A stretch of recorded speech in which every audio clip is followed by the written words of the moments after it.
Our next speaker brings a fascinating perspective to the forefront of data science research. Milan Petrovic, a dedicated PhD student at the Faculty of Informatics and Digital Technologies, is about to take us on an intriguing journey into the curious realm of fruit flies and cocaine addiction. In his talk titled Networks, Cocaine and Fruit Flies, Milan will unveil the captivating world of studying addiction through the behavior of these tiny creatures. By leveraging network-based analysis, he sheds light on the neurological and behavioral mechanisms underlying addiction. Milan's innovative research investigates social interaction networks in Drosophila melanogaster, am I right? Offering profound insights into the genetic and environmental factors shaping addiction and social behavior. Prepare to be captivated by Milan's exploration into the social interaction networks of fruit flies and how they unveil new dimensions in the study of addiction and behavioral genetics. Let's see. So let me first fix the mic so you can hear me all well. Hello. Thank you. Okay, now we can start. Hello, my name is Milan Petrovic and welcome to my talk about networks, cocaine and fruit flies. I'm a PhD student at University of Rijeka and I'm specializing in complex networks. And I was doing my master thesis about data science, data processing and laboratory of behavioral genetics, and I found out about complex networks. So I was really astonished about that stuff, and I said, okay, let's try to implement this in behavior of fruit flies. And we start to do an interdisciplinary research, and it is about social interaction networks of the fruit flies. Okay, so first of all, why should we use the social interactions? So many of you here, I think all, are talking with each other during this conference, on the coffee breaks, during talks, and so on. So we can interpret this communication between each other as social interactions. But fruit flies are a little bit smaller animals, so they don't have that complex like body language and so on, but still they can exchange some information. So for the start, first we need to have some data interpretation of these interactions. We will use graphs so we can interpret the communication between the fruit flies. Okay, amazing. We have the graphs, we can represent the communication, but now is the question, why fruit flies? Okay, so why the fruit flies? Firstly, the fruit flies, their life cycle is around 10 days. When I'm talking about life cycle, it is not that they are born and then they die after the 10 days. They grow up to be adult female and males after the 10 days. Why is that amazing? Because if we want to observe some genetic features of them, we don't need to wait 10 years, 20 years. We can wait just around 2 weeks and we get a new generation. Amazing. So what is the difference between ours and fruit flies? Well, when you see a fly and a human, we can say, okay, I can clearly distinguish between these two. But if you consider their genomic structure, their circadian rhythms, nervous system, digestive systems, there are some similarities. So what should we need about that so we connect? We need whole sequenced genome. Amazing thing is that it's already sequenced. We know whole genome of the fruit flies, and we can really easily manipulate the genomes of the fruit flies. When I say easy, probably not for me because I am not a genome guy, but in the lab, they can really easily manipulate them. So now we have an organism that can transfer some genetic traits to other generations really fast, and we can transfer it to the humans. So what we have a really good model organism to test some influences on the genomes. For the start, we perform an experiment on the fruit flies to see how it affects, isolation affect their behavior. We put the fruit flies in the isolation and we gave them food with methamphetamine. So the title was cocaine. I will come to cocaine. Now we are talking about methamphetamine, okay? So we show with our experiment that if you put the fruit fly in the isolation, after 2 and 3 days, they will tend to consume more and more methamphetamine in the isolation. When they are in the group, they tend to show less consumption. So we said, okay, we have isolation, we have a group level of behavior, and there is some affection to their drugs consumption. Okay? And now we can connect all this and say, okay, first we need to approve our research. Why should we do that? So it's important to do this because social activity can be detected across a lot of different strains. It's useful to detect the genetic traits, environmental and substance influence in fruit flies, such as gene expression. For example, foraging gen. Foraging gene is a gene causing fruit flies to find food faster and better and communication. Isolation, you all know what is isolation, so we can show isolation affecting their behavior, and psychostimulants, so cocaine and methamphetamine. Down below I put the 3 papers that are mostly connected with this if you are more interested in this research. So now we need to prepare the experiment and gather the data, okay? So now, how we prepare the experiment? We take the fruit flies. Fruit flies live in these small bottles, and they have on the bottom there is like food for them, and inside they fly, walk around, talk, and so on. And we need to have all the fruit flies that are the same. In the experiments, we use the adult male fruit flies 3 to 5 days old. Why them? They're the most used cases. They're like the baseline of the research. You start from that. And we said, okay, we need to create the groups of 30 of the male fruit flies, and we need to separate one in another bottle. So we put 30 fruit flies in small bottles, and we created 20 of these bottles.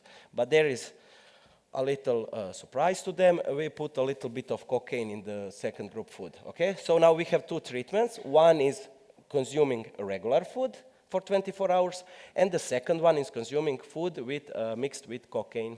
So we mixed it really well, so it's a really good dose. It doesn't kill them, and it's just working well for them, okay? So now they are spending their time there like 24 hours, and we need to collect the data, okay? How we perform data collection? First of all, we need to have unified place where we can record every group in the same conditions. For the purpose of that, we created plexiglass arenas with fixed diameter and everything, and a height of 2 millimeters, so we prevent them from flying. And now we need to collect the videos of fruit flies socializing together. So you can see this animation where I show you a little bit of one experiment we performed where we put fruit flies together, so you can see they are like exchanging some information, walking around. We need to record these videos, we need to track them, and manually verify that we have, through the whole experiment, the identity is not swapped, okay? How we did that? We used from Caltech flight tracker software. So this is example you can see on the these colors represent each individual identity, and on the right side these 2 flies which are zoom in, we gather the data about their position, orientation, angle of their wings, leg position, and so on. So we have a lot of like trajectorial data with the fruit flies. So going back to my previous animation, this is the video before the tracking, and this is after we track. So now we have each individual identity in each time point. Okay, now when we know that fruit flies walk around, we have their trajectories, we need to interpret their behavior and try to determine what is social interactions for them or what is social space around them and so on. How we did that? We defined fruit flies. So on this photo you can see, this is like, the first row shows you many groups which are socializing together. In the red square you can see like example of 2 fruit flies socializing. Great, now we gather this data and calculate for each individual fruit fly their heat map, which shows you the orientation of other fruit flies in their surrounding. It's about angles, so the 0 angle is showing in front of the head of the fly, and you have right and left side. So we can see a lot of other fruit flies are approaching head to head or chasing from behind. Okay. Now, when we have this, we need to say, okay, but what is social cue? What is this causing them to socialize? Then we shuffle the data. From each group, we pick 1 fruit fly, and we put them like in fake arena. So we call this a null data set. And now we remove the social cues. Now each fly is in the arena, walking around virtually, and it's shuffled with other flies, again, like a fake arena together. So again, we can see one red, this square where is fake social interactions because they are not in the real space together. Now we remove the social cues. What we get when we subtract these two heat maps, we get the real data that is showing us what is the real social space and what are the distances and angles. Now on the right, you can see two fruit flies. We determined their angle of interaction, distance between them, and time it needs to be spent in each other proximity. So for example, in our case, the fruit flies need to spend half a second, so 12 frames in their proximity, which is smaller than 3 millimeters and 180 degrees inside of this angle space, okay? Now we have trajectories, we have interaction criteria, now we finally can construct the social interaction networks. Great.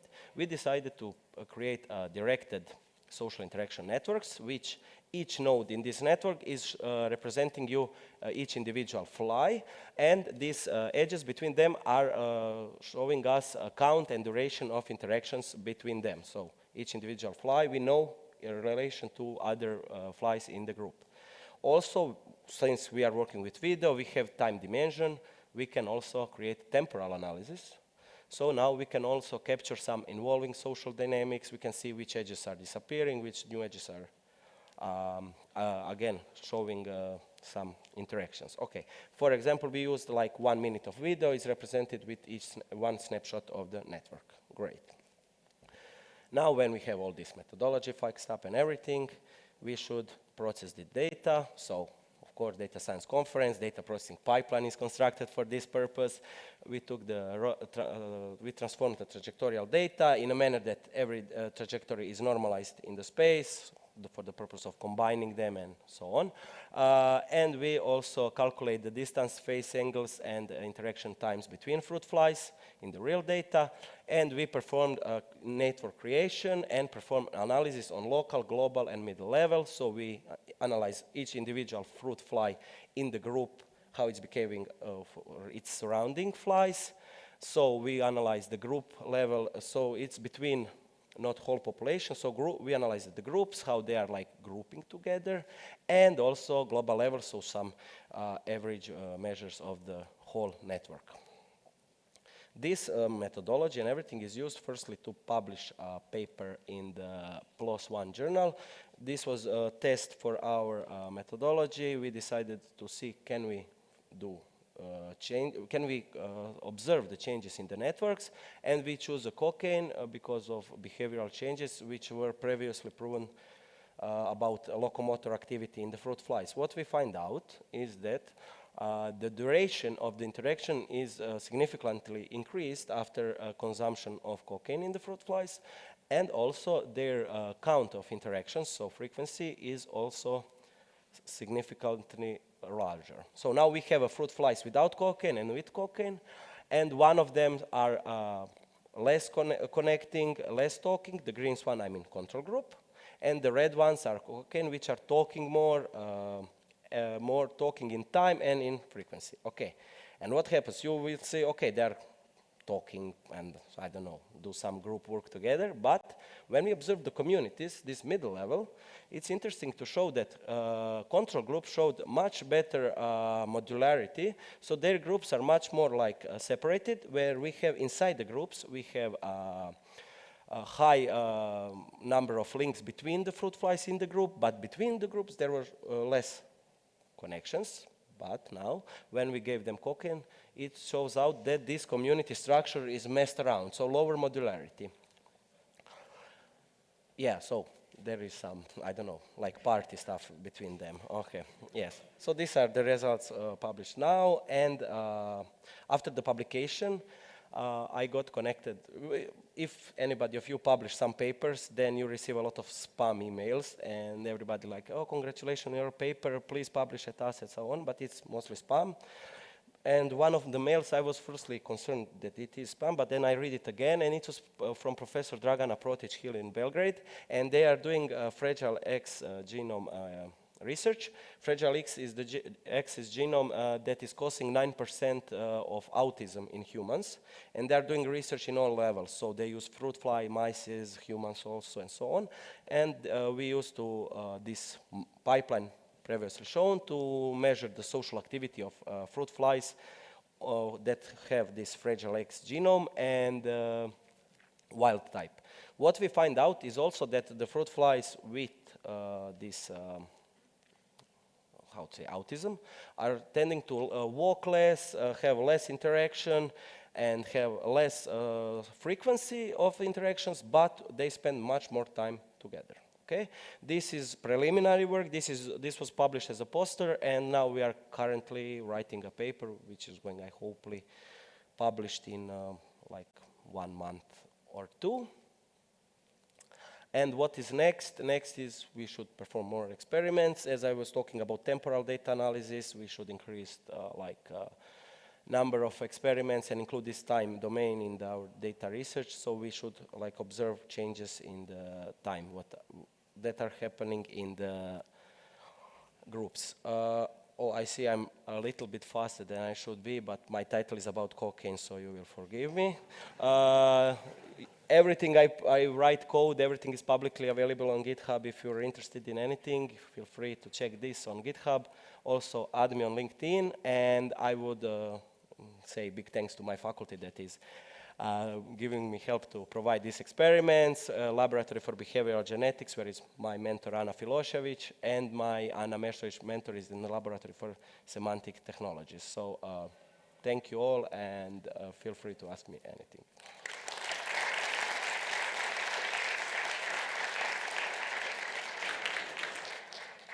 Okay, do we have questions? Of course. Yes, please.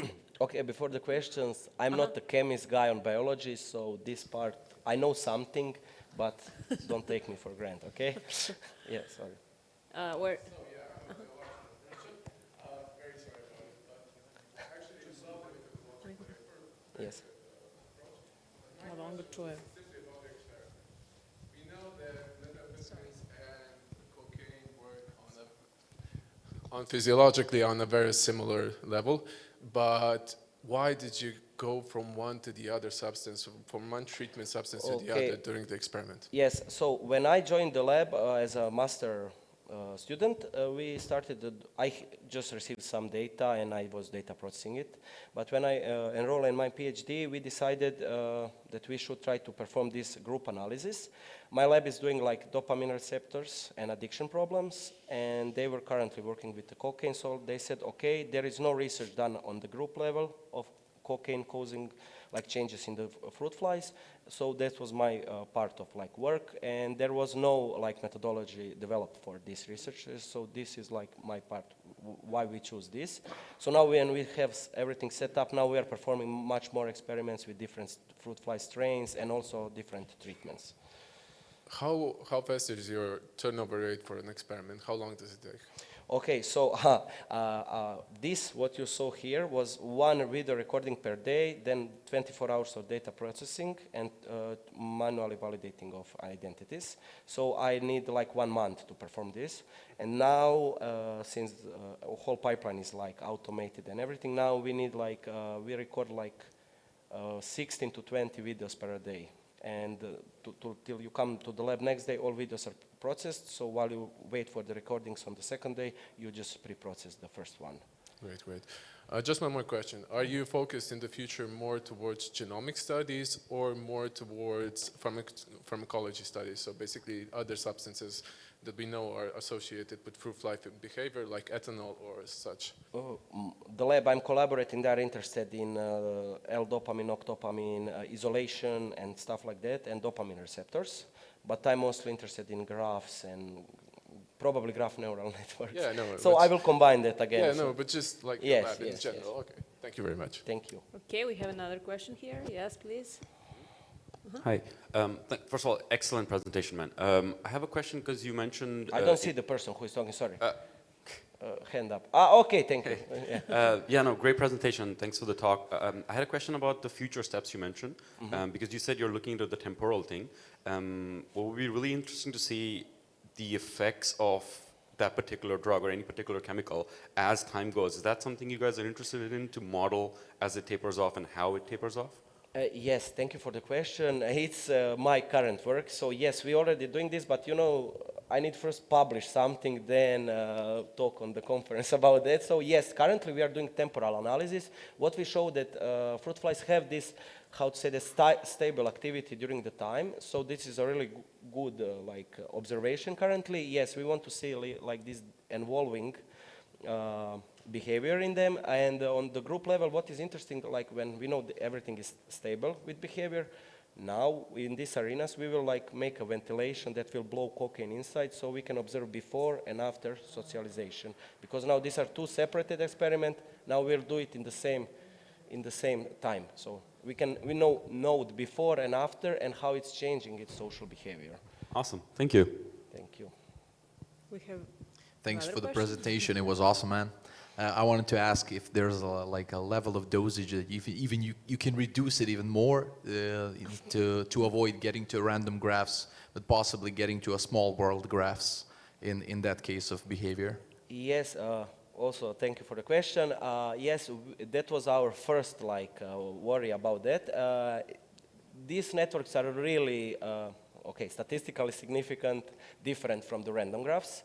So I said, okay, maybe I use some weights, some nodes, let's say distributions, and I again created random graphs, and still there was statistically significant difference. Also, what I want to mention, when I was showing you the shuffling data, where I'm randomly picking the fruit flies, this is also one kind of a network. So I used also that.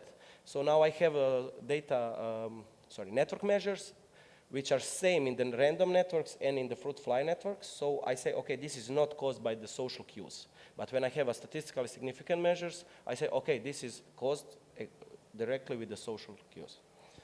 Thanks. Thank you. Do we have more? Yes, we have a question here, please. Yes.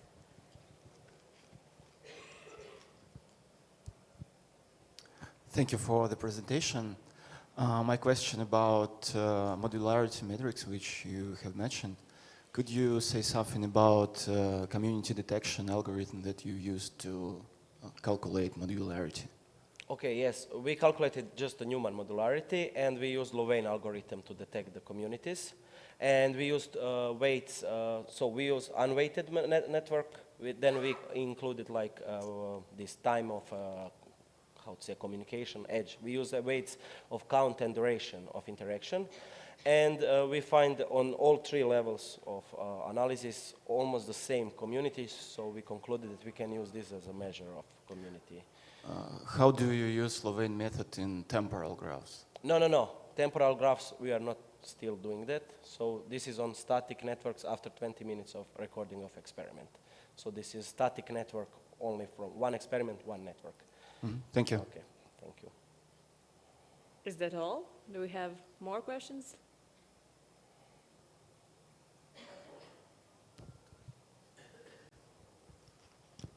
Okay. Thank you very much. Thank you.